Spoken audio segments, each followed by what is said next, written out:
तो हेलो दोस्तों, मैं संतोष कुमार यादव एक बार फिर अपने यूट्यूब चैनल में आपका हार्दिक स्वागत करता हूं। तो भारत और साउथ अफ्रीका के बीच सेकंड टी20 मुकाबला देहरादून में खेला जाएगा और कुछ दिन पहले भारत व ऑस्ट्रेलिया के बीच सेकंड टी20 मुकाबला खेला गया था। तो बारिश की वजह से हमें 8-8 ओवर का गेम देखने को मिला और पहला टी20 मुकाबला जब क्रिस ग्रीन ने टॉप ऑर्डर से अगर आप देखें जिस तरह की पारी खेली है और उसके बाद मैथ्यू बेड ने जो पारियां खेली थी उसकी बजाय हम 209 रन मोहाली में चेज करा के आए थे। तो हमें डर था कि अगर हम सेकंड टी20 मुकाबला हारे तो हम सीरीज गंवा जाएंगे, लेकिन वहाँ 8-8 ओवर के अगर आप देखें गेम में बारिश की वजह से हम मुकाबला जीत गए और आखिरी मुकाबला हमने जीता। अगर आप देखें तो फिर 2-1 से सीरीज हमने अपने नाम करी है।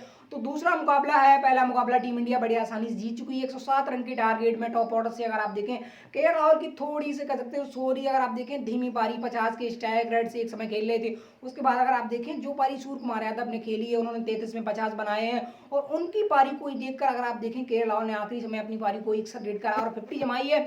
तो भारत ने 8 विकेट से मुकाबला जीता, 107 रन का टारगेट था। और साउथ अफ्रीका ने अगर आप देखें मात्र अगर आप देखें 2 से ढाई ओवर में अपनी टॉप 5 विकेटें गंवानी थी, जिसमें अगर आप देखें दोनों ओपनर उनके शामिल थे, रिलो और रूसो शामिल थे, डेविड मिलर जैसे पावर हिटर जो आईपीएल में धमाल करके आ रहे हैं। और इंग्लैंड सीरीज में जाके अभी ट्रस्टन जो 30-35 गेंदों में 70+ रन की पारी खेल के आए थे, तो उनसे उम्मीद थी कि बहुत अच्छा करेंगे, वो भी ऑफली आउट हो गए। तो अगर आप देखें 15 गेंदों में हमने उनकी 5 विकेटें ले ली और यही टीम इंडिया का एक अगर आप देखें कामयाबी बन गई पहले टी20 मुकाबले में। तो साउथ अफ्रीका टॉस हार गई, टॉस हारने के बाद साउथ अफ्रीका की पहली बैटिंग में इन कंडीशन थोड़ी पिच बेटर नहीं थी खेलने के लिए। ये अगर आप देखें दोनों साइड के कप्तान, खासकर अगर आप देखें केएल राहुल से लेकर अगर आप देखें तो विराट कोहली से लेकर अगर आप देखें डी कॉक हो या फिर हम बात करें सूर्य कुमार, सभी ने माना कि कंडीशन थोड़ी अगर आप देखें अलग थी। और इन कंडीशन बात करें तो फिर गेंदबाजों को ज़्यादा मदद मिल रही थी, बजाय बल्लेबाजों से थोड़ी दिक्कत तो आई है। लेकिन सेकंड टी20 मुकाबले में टीम इंडिया क्या कर सकती थी कि टीम इंडिया की हमने 2 मुकाबले देखे, एशिया कप में एक मुकाबला हांगकांग के खिलाफ हमने, जहां अगर आप देखें जो कीपर की बात होती है कि भारत का विकेट कीपर बल्लेबाज अगर आप देखें कौन होगा वर्ल्ड कप में, ऋषभ पंत होंगे या दिनेश कार्तिक, तो हमने हांगकांग के खिलाफ जो दोनों प्लेयरों को एक साथ खिलाया तब भी हमारी बैटिंग नहीं आई, जो कि टीम इंडिया की एक कमजोरी दिखी है। दूसरे मुकाबले में हम देखें जो हमने पहला टी20 मुकाबला साउथ अफ्रीका के खिलाफ खेला, हार्दिक भूवी जब ब्रेक पर थे तो कोशिश करी हमने हार्दिक की जगह हमने सब पंत को ट्राई करें, तो हमने ट्राई भी किया, प्लेइंग 11 में भी उनको खिलाया। लेकिन समस्या वहां दिखी कि अगर आप देखें तो 7 रन थे, अगर आप देखें टॉप 2 विकेटें जल्दी गिर गई और अब तक का पावर प्ले में हमारा सबसे खराब अगर आप देखें 17 रन पर 1 विकेट हमारी, कितनी भी खराब कंडीशनें रही हो, हमने एक ओवर में 2 विकेटें 3 विकेटें गंवाई हो, पावर प्ले के अंडर हमने 1 विकेट गंवाने के साथ साथ ही सबसे हमारा कम स्कोर है। और इस पर अगर आप देखें इतनी भी खराब पिच नहीं थी। अगर आप देखें साउथ अफ्रीका जहां 9 रन के 5 विकेटें गंवा गई और हम 17 रन पर मात्र 6 ओवर में 1 विकेट के नुकसान पर 17 रन बना सके। उसके बाद विराट के बाद सूर्य आए, कहीं से नहीं लगा कि ये पिच बैटिंग के लिए खराब है। और जो आखिरी समय अगर आप देखें 10 गेंदों में जो तकरीबन जो रन के लाल ने बना के दिखाए उस कंडीशन से भी नहीं लगता है कि पिच उतनी खराब थी। लेकिन हाँ, जब साउथ अफ्रीका की विकेटें गिरती नहीं और मार्करम आए, मार्करम ने हाँ कह सकते हैं कि एवरेज पारी खेल गए, नीचे से परेल ने कुछ रन बनाए जिससे 60-70 के तकरीबन पहुंच गई साउथ अफ्रीका, नीचे से मार्करम ने आगे 100 से अप ले गए हैं, क्योंकि मार्करम ने जो बैटिंग करी है अच्छी खासी गति से अगर आप देखें 35-41 रन बनाए हैं और 2-4 छक्के चक्के भी लगाए हैं। इनके अगर आप देखें तो पहले बैटिंग, मेरा कहने का मतलब है टीम इंडिया अगर आज के मुकाबले में टॉस जीतती है और बारिश अगर खलल डालती है तो हो सकता है टीम इंडिया अगर उसके लिए जाए। लेकिन सबसे बड़ी बात होगी कि अगर टीम इंडिया टॉस जीते तो सबसे पहले अगर आप देखें बॉलिंग की तरफ ना जाएं, क्योंकि इनके अगर आप बैटिंग की तरफ जाएंगे और 2021 का जो वर्ल्ड कप उसके बाद अगर आप देखें जितने भी टीम इंडिया ने मुकाबले खेले हैं सभी में टीम इंडिया जीती है सिवाय एक मुकाबले को छोड़ के, क्योंकि चेजिंग में हमारे अगर आप देखें सक्सेस जो परसेंटेज है वो करीब 99+ तकरीबन है। लेकिन अगर आप पहले बैटिंग करके मुकाबलों को अगर नहीं जीतेंगे तो वर्ल्ड कप में ये जरूरी नहीं कि हर मुकाबले में हम जाएंगे टॉस जीत जाएंगे और पहला मुकाबला हमारा पाकिस्तान से है और तीसरा मुकाबला हमारे साउथ अफ्रीका से ही है। और साउथ अफ्रीका इनके अगर आप देखें अभी बेटर कंडीशन में अगर इंग्लैंड में खेल के आ रही है, इंग्लैंड को 2-1 से अगर आप देखें टी20 सीरीज हरा के आ रही है, 1-1 से ओडीआई सीरीज वो ड्रा करा के आ रहे हैं, पहला टेस्ट मुकाबला वो जीत के आ रहे हैं। मार्क बारोल वहां वर्ल्ड के बाद अगर आप देखें तो फिर हो सकता है कोच पद से इस्तीफा दे दे, जो कि खबरें आ रही हैं, मुंबई इंडियंस के वो हेड कोच बन चुके हैं।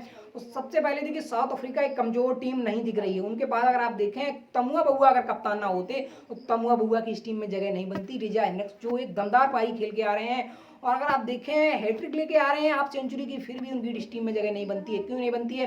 क्योंकि डिकॉक एक अगर आप देखें लेफ्ट आर्म बैटर हैं, और अगर आप देखें अपनी पर्सनालिटी बेस पर खेलते हैं, बड़ा नाम है, बड़ा तजुर्बा है, तो उस बेस पर उनकी जगह इस टीम में बन जाती है। लेकिन दूसरे एंड पर अगर आप देखें रिजा एनेक्स को कई बार भेजा जाता है, क्योंकि तमुआ बुआ ये जो कप्तान मिडल ऑर्डर में फिट नहीं हो रहे हैं। अगर रिजा एनेक्स टॉप ऑर्डर खेल जाएंगे, नंबर 3 पर रिलो खेल जाएंगे, और नंबर 4 पर अगर मार्करम की तरफ जाएंगे, तो फिर मिडल ऑर्डर में तमुआ बुआ को फिट नहीं कर पाएंगे। और मिडल ऑर्डर में आपके पास अगर आप देखें ट्रस्टन एक ऐसे इंगेटर बन के आ रहे हैं जो इंग्लैंड सीरीज में आपके पास अगर आप देखें 30-35 गेंदों में 70+ रन की एक ऐसी पारी खेल के आ रहे हैं जहां आप 235 चेज करने जा रहे थे, और आप देखें टॉप 2 विकेटें भी जल्दी गिर गई, लेकिन इस बंदे ने वहां कम बैक करके दिखाया आपकी टीम का। और जिस तरह ये खड़ा होता है बंदा, अगर आप देखें उस लिहाज से अगर आप देखें तो कंडीशन अच्छी हो सकती है। तो इंडिया क्या करेगी? देखिए टीम इंडिया क्या बदलाव करेगी। टॉप 4 इंडिया के सेम रहने वाले हैं, और 5वें नंबर पर हार्दिक हो जाएंगे, माफ करना अगर पंत हो जाएंगे, छठे पर वो उस केस में कार्तिक हो जाएंगे। और दोनों की अगर बैटिंग आ रही, भले टीम इंडिया चेंज करते हुए बैटिंग आए इनके, अगर आप देखें अगर इनकी बैटिंग आई तो टीम इंडिया के लिए अच्छा होगा, इनके तो अक्षर के लिए अच्छा होगा। अक्षर गेंदबाजी से तो अच्छा कर रहे हैं, लेकिन बैटिंग में आके उन्हें इंप्रूवमेंट अभी देनी है। उसके बाद ये हर्षल हो जाएंगे। दीपक चहर अगर आप देखें जो पिछले मुकाबले में, देखिए पहला जो मुकाबला T20 मुकाबला हम क्यों जीते हैं, अगर आप देखें शुरुआत से पहले ओवर से में विकेटें मिल गई। पहले ओवर में तमुआ बुआ की विकेट मिल गई, दूसरे ओवर में 3 विकेटें मिल गई। एक्सपेक्टेड नहीं करते हैं कि आप जाएंगे साउथ अफ्रीका के खिलाफ और सेकंड T20 मुकाबला होगा फिर वही कमाल कर रहे हैं, ऐसा रोज नहीं होता है। लेकिन फिर भी हम उम्मीद करेंगे। लेकिन जो पहले ओपनिंग मुकाबले में हमारा गेंदबाजी ओपनिंग पेयर था दीपक चहर के साथ अर्शदीप, उसके बाद अगर आप देखें तो फिर हर्षल पटेल ने जो गेंदबाजी करी है वो इनके अगर आप देखें तो फिर कह सकते हैं जो आखिरी T20 मुकाबला था कहाँ था, ऑस्ट्रेलिया के खिलाफ, वहां थोड़े अच्छे चहर बेहतर दिखे हैं। लेकिन अश्विनी की तरफ टीम इंडिया गई है और अच्छे बैटर कर ही रहे हैं। और बुमराह देखिए पहले T20 मुकाबले में अवेलेबल नहीं थे, तो बुमराह पर अपडेट ये है, राहुल द्रविड़ जो कल प्रेस कॉन्फ्रेंस में आए तो उन्होंने इस तरह की डिटेल कही है कि मुझे तो लगता है वो 90% हो सकता है वर्ल्ड कप में भारत के लिए हिस्सा ना हो। लेकिन जो सौरभ गांगुली ने आके एक बड़ी स्टेटमेंट दी है कि जसप्रीत बुमराह भारत के लिए अभी पूरी तरीके से वर्ल्ड कप से बाहर नहीं है। ये बहुत बड़ी स्टेटमेंट हो जाती है, क्योंकि आप देखें एक बोर्ड अगर प्रेसिडेंट ये बात कह के आ रहा है कि जो भी संभव कोशिश है, अगर 1% भी चांस है तो जसप्रीत बुमराह को हम ऑस्ट्रेलिया ले जाएंगे। खबर ये है कि अगर हल्की फुल्की भी दिक्कत हुई तो भी वो ऑस्ट्रेलिया जाएंगे। और उसके साथ खबर ये आ गई साउथ अफ्रीका में जो रिप्लेसमेंट आया जसप्रीत बुमराह के, साउथ अफ्रीका के खिलाफ जो 2 T20 मुकाबले उसके लिए जैसे वो अगर आप देखें मोहम्मद शमी आए, और मोहम्मद शमी के साथ माफ करना मोहम्मद सिराज के साथ साथ उरमान मलिक ऑस्ट्रेलिया जाएंगे। ये एक बड़ी अपडेट है। टीम इंडिया का सकती है, टीम इंडिया का अगर आप देखें टॉप 4 सेम होंगे, बीच में पंत कार्तिक हो जाएंगे, इनके अगर आप देखें तो अक्षर हो जाएंगे, हर्षल दीपक भी बैटिंग कर सकते हैं इनके, अगर आप देखें अश्विनी क्या टीम में बने रहेंगे, अक्षर पटेल तो आई थिंक खेलते रहेंगे। तो भारत बहुत ज्यादा बदलाव करने वाला। साउथ अफ्रीका क्या कर सकता है? साउथ अफ्रीका देखिए कोशिश करेगा कि पहले T20 मुकाबले में जो उनका अगर आप देखें तकरीबन 15 गेंदों के अंदर उनकी अगर आप देखें टॉप 5 विकेटें गिर गई, उनकी कोशिश होगी कि विकेटें कम से कम ना गिरे, रन बने हम, और इंडिया से हम लड़के मुकाबला आ रहे हैं। और साउथ अफ्रीका पिछली अगर आप देखें पिछले 7 साल से 3 बार इंडिया आई है, और एक भी बायलैटरल सीरीज अगर आप देखें वो टीम इंडिया से हारे नहीं है। तो हो सकता है उलट फेर हो जाए इस T20 मुकाबले में, कोई बड़ी बात नहीं है। और अब पहले मुकाबले में अगर आप देखें तो आई साउथ अफ्रीका, पहले ओवर में उनको विकेट अगर आप चली गई, तो मेरी कोशिश यही है कि मेरा मानना है कि बच के रहना होगा टीम इंडिया को। देहरादून में मुकाबला है, बारिश है, खलल डाल सकती है। और भारत और साउथ अफ्रीका के बीच अगर आप देखें तो पिछली जो 2 सीरीजें हुई हैं 2019 या 2022 की सीरीज जो IPL के बाद हुई है, दोनों में एक एक मुकाबला बास आउट हुआ है, तो बारिश भी खलल डाल सकती है। और अगर बारिश की वजह से मुकाबला झुरा तो अगला जो T20 मुकाबला है वो परसों खेला जाएगा। और परसों में रिजल्ट आता है नहीं आता इन कंडीशन उम्मीद करते हैं तो इंदौर में मुकाबला खेला जाएगा, वहां रिजल्ट आएगा, और रिजल्ट आएगा तो फिर हो सकता है इंडिया जीता सीरीज 2-0 जीत जाएगा। और इन कंडीशन में बारिश आज का मैच अगर धुलता है तो साउथ अफ्रीका भी जीत सकती है।